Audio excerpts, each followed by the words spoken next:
Alright guys, thanks for joining me on this project here.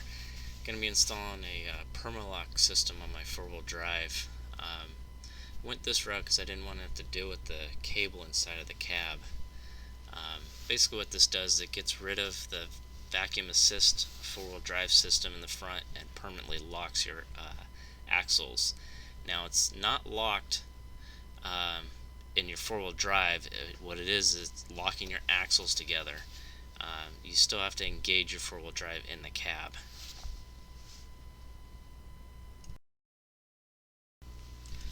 So what you're going to need is you're going to need a few tools here. I have a 7/16 ratchet wrench and then a open-end adjustable wrench to get the sensor off. There's 4 bolts and the sensor. That's all you're removing out of this section.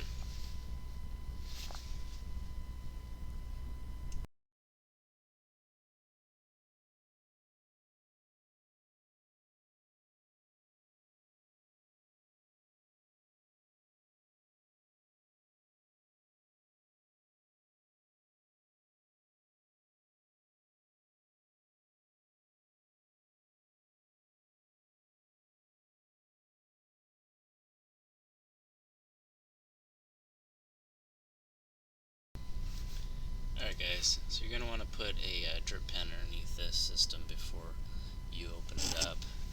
There is a little bit of fluid in there. It's differential fluid. It's not much, but enough to get all over the ground. So go ahead and put a pan under there or a bucket or something, drain it out. You see there wasn't very much, it was just less than a cup full, maybe a little bit more.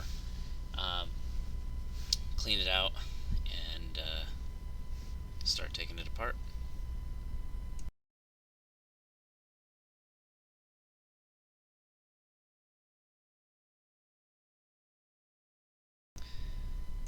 Alright guys, so you're going to need a pick to pull out the C-clips. Just go ahead and grab the top of them, pull it out. There's one on each side of the fork, and then there's one holding the shaft in place.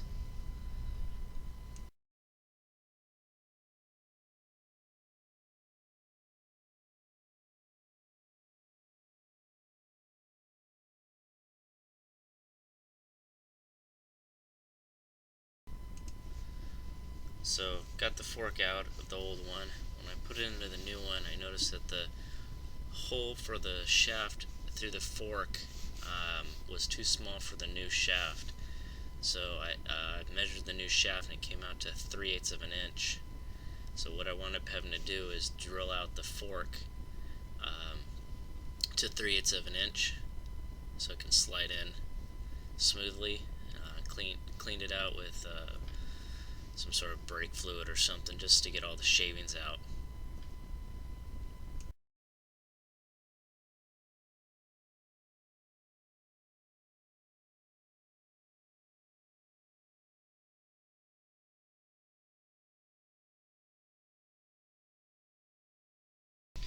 Make sure when you move the fork from the old carrier to the new carrier that you don't spin it, that it's in the same location as the original carrier.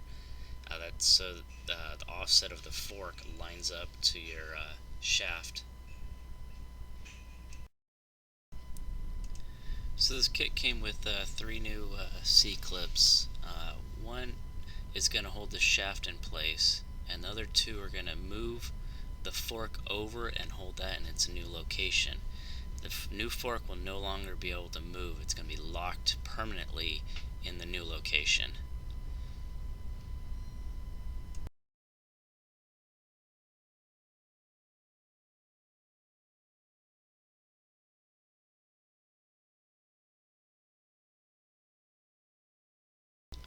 So you want to make sure that you remove the old gasket completely. There's a piece of metal between this cork and the actual housing of the axle. If you can pry up behind that, you should be able to pry the whole thing up.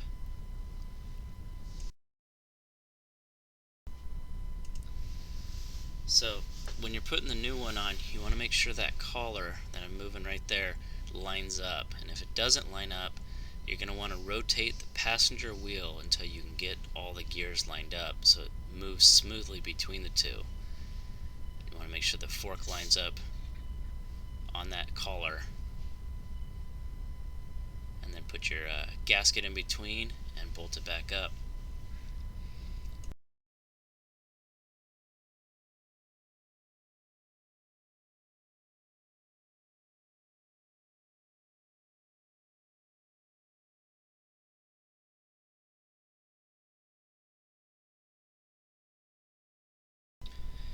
So you're going to want to refill this unit up with gear oil. I put the same oil that I used in the differential. It's 70 weight 90 gear oil. I just filled it up till it overflowed out of the top fill hole, cleaned it off after it stopped draining, and then put the plug back in, and I was done.